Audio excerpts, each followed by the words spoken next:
పర్వతరెడ్డి చంద్రశేఖర్ రెడ్డి గారు, మీకు ఒక్కటే సూటి ప్రశ్న అండి. Technical knowledge under ground drainage మీద మీకు అవగాహన ఉందా? ఉంటే ఆ రోజు మీరు ప్రెస్ మీట్లో పేపర్స్ తీసుకొని పెట్టారు కదా, ప్రాక్టికల్గా రండి మాట్లాడదాం. మీకు ఎంతవరకు దాని మీద అవగాహన ఉందో లేదో తెలిసిపోతుంది. ఎందుకంటే ఆ రోజు ఇక్కడ లాస్ట్ ప్రభుత్వంలో, తెలుగుదేశం ప్రభుత్వంలో ఉన్నప్పుడు ఇక్కడ జరుగుతున్న పనులను చూసి వాళ్ళే బెంబెలెత్తారు. ఏంది ఇంత పనులు జరిగిపోతున్నాయి, రేపు మేము ఏం చేయాలి, ఏ ప్రాబ్లం మీద ప్రజల్లోకి వెళ్ళాలి, ఏం లేకుండా చేయడానికి సాహసం చూపించిన వారు శ్రీ పొంగూరు నారాయణ గారు. శ్రీ పొంగూరు నారాయణ గారు డెవలప్ చేసింది మీకు కనిపించలేదండి? మీరు వచ్చి ఆయనకు శభాష్ చెప్పలేదా ఆయన క్యాంప్ ఆఫీస్లో? ఈరోజు మీకు ఆయన చేయలేదు, అబద్ధం చెప్తున్నారు. మేమున్నాం, మీరు వచ్చి ఆయనకు కంగ్రాచులేషన్ చెప్పినప్పుడు, ఆయనతో ఉన్నప్పుడు, ఆయనతో తిరిగినప్పుడు. మరి ఇవన్నీ ఎక్కడ పోయాయండి? ఈరోజు మీకు ఏదో ఎమ్మెల్సీ వస్తే కానీ, అలాగే దీని గురించి ఈ మధ్య మీకు డిస్ట్రిక్ట్ ప్రెసిడెంట్ చేయంగానే ఈ స్పాన్ ఆఫ్ మంత్స్లో మీకు ఏదో అభూత కల్పన మీరు ఎక్కడో ఉన్నట్టుగా మీరు ఊహించుకుంటున్నారు. Nothing boss. ఇది ఒకటే క్లియర్. నెల్లూరుని అభివృద్ధి పరిచి ఉన్నారంటే అది కేవలం తెలుగుదేశం ప్రభుత్వంలో నారాయణ గారు, అబ్దుల్ అజీజ్ గారు చేపట్టిన కార్యాచరణ. అది ఈ రోజుకి మీరు చేసింది ఆ మధ్య కప్పిపుచ్చుకోవడానికి ఈ అండర్ గ్రౌండ్ డ్రైనేజ్ మ్యాన్హోల్స్ ఉంటే సిమెంట్ రోడ్లు ఇది ఈ మధ్య మీరు వేశారు. 14-15 రోజులకి అవన్నీ పెచ్చులుగా ఊడిపోయాయి. ఇది మీ అభివృద్ధి, ఇవి మీ పర్సెంటేజ్, ఇవి మీ కాంట్రాక్టర్స్, ఇవి మీ లాలూచి. అంతేగాని స్వచ్ఛమైన క్వాలిటీ కంట్రోల్ ఎప్పటికప్పుడు క్వాలిటీ చెక్ చేసుకొని నాణ్యమైన పనులు చేసి త్వరగా ఏది పొద్దున్న నుంచి 24/7గా పరిగెత్తి నారాయణ సారు ఆయన ఒక్కడే కాదు, అధికారులను కూడా పరిగెత్తించి అండర్ గ్రౌండ్ డ్రైనేజ్ని 87-90% కంప్లీట్ చేసింది అబద్ధమా? మళ్ళీ ఏమీ ప్రశ్నించలేదే మీరు? అప్పుడు మీరే కదా అప్పుడు అపోజిషన్లో ఉన్నారు, మీ పార్టీ వాళ్ళు. ఏ ఒక్కరైనా దాని గురించి ప్రశ్నించారా? లేదే. ఈరోజు ఫ్యాబ్రికేటెడ్ ఒక ఫిగర్స్తో మీరు వస్తున్నారు ముందుకి. మీ దగ్గర ఖచ్చితమైన ఏమైనా ఉంటే రాండి, ఫేస్ టు ఫేస్ ఎక్కడైనా డిబేట్ పెట్టండి. మీకు మా పెద్ద నాయకులు అవసరం లేదు. మీకు మా లాంటి వాళ్ళే సమాధానం నా లాంటి చిన్న నాయకులే మీకు చాలు. మేము సమాధానం చెప్తాం. మా దగ్గర గ్రాఫికల్గా ఉంది, మా దగ్గర ఎవ్రీథింగ్ ఉంది. మీరు ఏది చెప్పలేరు, ఏది చేయలేరు.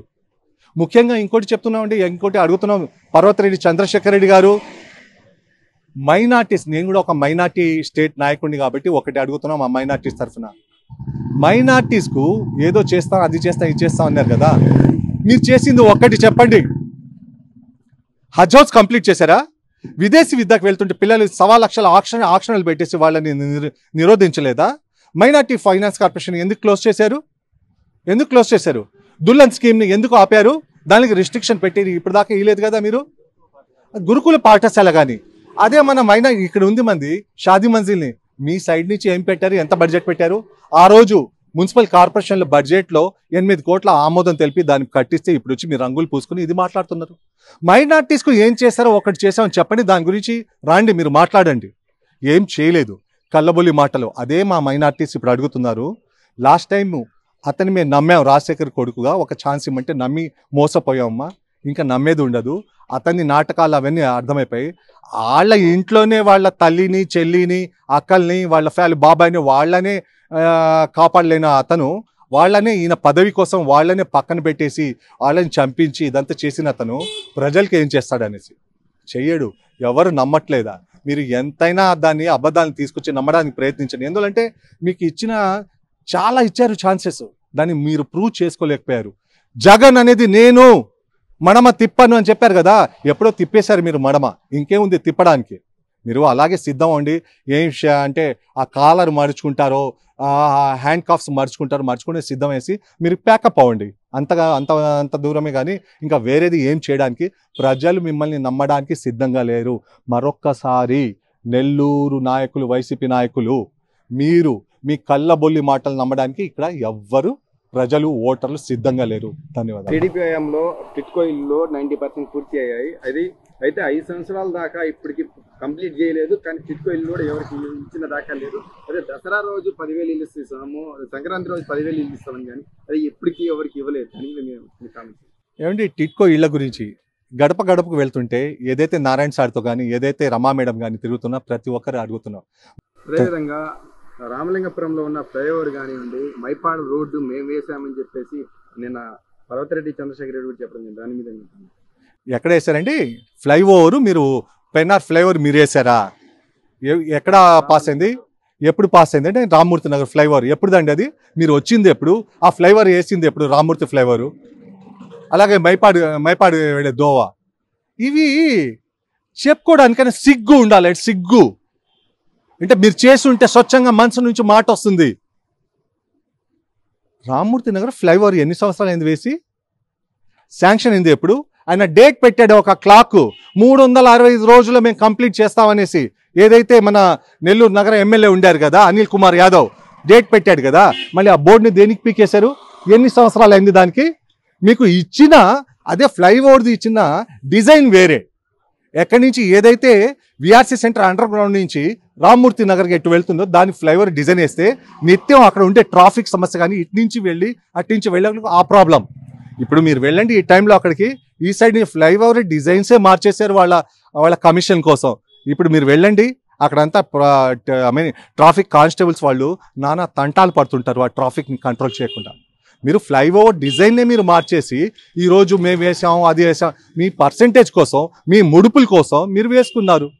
అంతేగాని మనది కేవలం ప్రజలకు ఏం ఉపయోగం ఉంటుందో, ప్రజలకు ఏం అవసరమో మా నాయకులు దాని గురించి ఆలోచించి రాత్రి పౌలు కష్టపడి దాన్ని కంప్లీట్ చేస్తారు, కంప్లీట్ చేయడానికి సిద్ధంగా ఉంటారు. అదేవిధంగా బ్యారేజ్ కానివ్వండి, సంగం బ్యారేజ్ కానివ్వండి, బ్యారేజ్ కానివ్వండి, ఈ రెండింటి రాజశేఖర రెడ్డి శంకుస్థాపన చేసి 10% పూర్తి చేశారు. టీడీపీ ఏం చేయలేదు. జగన్మోహన్ రెడ్డి వచ్చిన తర్వాత 90% పని చేసింది మేమేం చెప్పి కూడా చెప్పారు. అరే అది రాజశేఖర రెడ్డి గారు ఎప్పుడైతే ఫౌండేషన్ వేసారడా దాని తర్వాత జరిగిన మ్యాక్సిమం పని ఆనం రామనారాయణ రెడ్డి గారికి తెలుసు కదా. ఆయన ఏం చేయాలి ఇంతకుముందు చెప్పారు కదా మీటింగ్స్లో. ఇది జరిగింది ఎక్కువ బడ్జెట్ కేటాయించింది కూడా తెలుగుదేశం ప్రభుత్వంలో. మీ ప్రభుత్వం వచ్చిన తర్వాత మీరు ఎన్ని కోట్లు పెట్టారు దానికి బడ్జెట్ కేటాయించారు? దానికి ముందు ఎన్ని కోట్లు ఖర్చు అయిందడా? అది చెప్పండి. మీరు ఫిగర్తో రాండి. అంతేగాని మేం చేసాం సంగం బ్యారేజ్. ఎక్కడా చేసింది సంగం బ్యారేజ్? అక్కడ తీసుకెళ్ళి మట్టి తోలడమా? కాదు. ప్రాక్టికల్గా తెలుగుదేశం ప్రభుత్వంలో ఉన్నప్పుడే దీని బడ్జెట్ మంచి బడ్జెట్తో ఎక్కువ బడ్జెట్తో కేటాయించడం జరిగింది. అప్పుడు ఆనం రామనారాయణ రెడ్డి గారు కూడా దీని గురించి స్పందించి థ్యాంక్స్ చంద్రబాబు నాయుడు గారు కూడా అప్పుడు ఆయన శుభాకాంక్షలు థ్యాంక్స్ అని చెప్పడం కూడా జరిగింది. మరి నువ్వేం మాట్లాడుతున్నారు? వైసీపీ ప్రభుత్వంలో ఏమైనా జరిగిందా డెవలప్మెంటు? జరగలే. కేవలం జరిగిందంటే ఇసుక దోచుకోవడం, ఏదైతే వైన్ షాప్స్ లూటీ చేసుకోవడము. మీకు ఒకటి తెలుసా? ఒకటి చెప్తాను నేను. ఆంధ్రప్రదేశ్లో ఇది ఓపెన్ ఛాలెంజ్ అండి, ఎవరు తీసుకొస్తారో. ఆంధ్రప్రదేశ్లో 29 డిపోలు ఉన్నాయి. ఏం డిపోలు? Wines breweries depots. 29 డిపోలు ఉన్నాయి కదా. అక్కడి నుంచి డెలివరీ అవుతుంది కదా ఏది మీ మందు, చౌక మందు. మీకు చిన్న లెక్క రానిది ఒక సబ్జెక్ట్ చెప్తాను, దీని గురించి ఆన్సర్ చెప్పమనండి. ఏదైతే ఆ డిపోలో మీరు బాక్సులు కార్టూన్స్ పంపిస్తారో దాని ఎంటీ కార్టూన్స్ ఉన్నాయి కదా, ఎంటీ కార్టూన్స్, కార్డ్బోర్డ్ కార్టూన్స్, అది మీకు నెల ఎంత కట్టి ఎవరు కట్టి అక్కడి నుంచి తీసుకెళ్తున్నారు? ఎంత కట్టి ఎవరి పేరు మీద తీసుకెళ్తున్నారు? సిగ్గు లేదా? ఎవరైతే ఎండిగా ఉన్నారో అప్పుడు రెడ్డి గారు, ఎవరైతే బ్రీవరీస్కి ఎండిగా ఉన్నారో అతను బినామీ పేరు మీద నెల్లూరులోని ఒక రెడ్డిని పెట్టుకుని 2 కోట్ల ఆదాయం దాని మీద వస్తుంది. నెలకు 2 కోట్లు అంటే సంవత్సరానికి 24 కోట్లు. ఆయన కట్టేది ఎంత? 10 లక్షలు 12 లక్షల రూపాయలు. దీని గురించి ఎవరైనా మాట్లాడారా? మాట్లాడలేదే. ఏ పార్టీకి అక్కడ ఎవరే ఎమ్మెల్యేకి అయితే వాళ్ళకు ముడుపులు చెల్లిస్తున్నారు. నెల్లూరు బినామీ క్యాండిడేట్ ఎవరైతే బ్రీవరీస్కి ఎండిగా ఉన్నారో మీరు దీన్ని హైలైట్ చేయండి బాస్. ఎవరైనా ఛాలెంజ్గా ఉంటే ఇది చెప్తా. ఎవరైతే ఎండిగా ఉన్నారో బ్రీవరీస్ డిపార్ట్మెంట్కు ఆ ఎండి బినామీ దీనికి ఏదైతే ఎంటీ కార్టూన్ ఉంటాయి ఆ బాక్సెస్, బీర్ బాక్స్ నుంచి అది మనం విస్కీ వైన్స్ బాక్సులు, ఎంటీ కార్టూన్ బాక్స్ వాళ్ళే దాన్ని కలెక్ట్ చేయాలి. ఎంత ఇస్తున్నారు మీరు డీడీ? 10 లక్షలు 12 లక్షలు. మీకు వచ్చే ఆదాయం ఎంత దాని మీద? దాని లెక్కలు ఎక్కడ? 2 కోట్ల రూపాయలు నెల నువ్వు వేసేస్తున్నావే. ఎవరి డబ్బులు ఇవి? సిగ్గులేదా మీకు మాట్లాడడానికి? ఇంకేం చెప్తామంటే నేను కొద్దిగా ఉదాహరణ ఇచ్చా.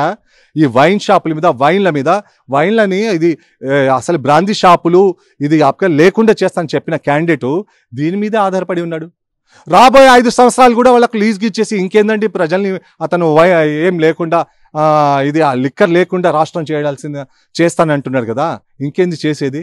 వాళ్ళకి ధారాదత్త రాసేసి ఇచ్చేస్తున్నాడు కదా. నేను ఇప్పుడు చెప్పాను కదా, దీని గురించి చిన్న ఎగ్జాంపుల్ అండి. ఎవరైతే ఎండిగా ఉన్నారో దానికి ఎవరు దీని కాంట్రాక్టర్ తీయండి బయటికి, దాంట్లో తేలుతుంది మీకు. చివరిగా బీజేపీ టీడీపీ పొత్తు మీద ఈ మైనార్టీ వాళ్ళు ఎవరికి సపోర్ట్ చేస్తారు? పెద్ద భూతద్దంలో చూపిస్తున్నారు బీజేపీ అని. సరే, ఇప్పుడైతే బీజేపీ అలయన్స్ అయిందండి. ఇప్పుడు దాకా ఏదైతే వైసీపీ ఉంటుందో, ఏదైతే అక్కడ ఆర్టికల్ 370 కాశ్మీర్ది చేతులు ఎత్తింది ఎవరండి? పార్లమెంట్లో రాజ్యసభకు చేతులు ఎత్తి బిల్ పాస్ చేసింది ఎవరు? ఇదే విజయసాయి రెడ్డి నేతృత్వంలో కాదా? ఏదైతే మనకు ఇది సిఏఏ బిల్ కానీ ఎన్ఆర్సీ ఎన్పిఆర్ది ఎవరండి పాస్ చేసింది? ఇదే 8 ఓట్ల తేడాతో గెలిచిందంటే ఈ 8 ఓట్ల తేడా ఎవరు వేశారు? 8 ఓట్లు వేసింది ఇదే వైసీపీ నాయకులు కాదా? ఆ రోజు రాజ్యసభలో వీరు కానీ వేయకపోయి ఉంటే ఈ రోజు ఆ బిల్ పాస్ అయ్యేదా? ఇది మాకు అది మనకు ఇప్పుడు వచ్చిన ఈ ప్రాబ్లం వచ్చేదా? లేదే. కానీ ప్రజలకు నమ్మకం ఉంది. ఈ బిల్ పాస్ చేసిన ఆ దుర్మార్గులకు దీనికి కాపాడాలంటే, ఒక షెల్టర్ ఉండాలంటే ఆ చంద్రబాబు నాయుడు మీదే, ఆయన వాళ్లకు మైనార్టీస్లో కూడా అతని మీదే నమ్మకం ఉంది. ఆయన ఉంటే కానీ దీన్ని కాపాడలేదు. అదే కానీ వైఎస్కి నేను చెప్తున్నా, వైఎస్ జగన్మోహన్ రెడ్డి చేతిలో కానీ ఉంటే ఆయన ప్రతిదీ దాసోహం. నువ్వు తప్పుకో తప్పుకోవాలి, కూర్చో అంటే కూర్చోవాలి, లేయాలంటే లేదు. ప్రతి ఒక్కరు తెలుసు. అందువల్ల ఏం కాదు, ఈ సిఏ గురించి ఎన్ఆర్సీ ఎన్పిఆర్ గురించి కూడా తప్పకుండా చంద్రబాబు నాయుడు గారు మన రాష్ట్రాన్ని రక్షించుకుంటారు. మైనార్టీస్ మీద ఈలగా వాలించడు. అది ఆ నమ్మకం మాగుంది. తప్పకుండా దీన్ని మైనార్టీస్లో కూడా తీసుకెళ్ళి వాళ్లకు ఎవరికైనా అవగాహన లేకుండా ఉంటే దాన్ని తెలిపి మేము దాన్ని సానుకూలంగా పరిష్కరిస్తాం. Thank you.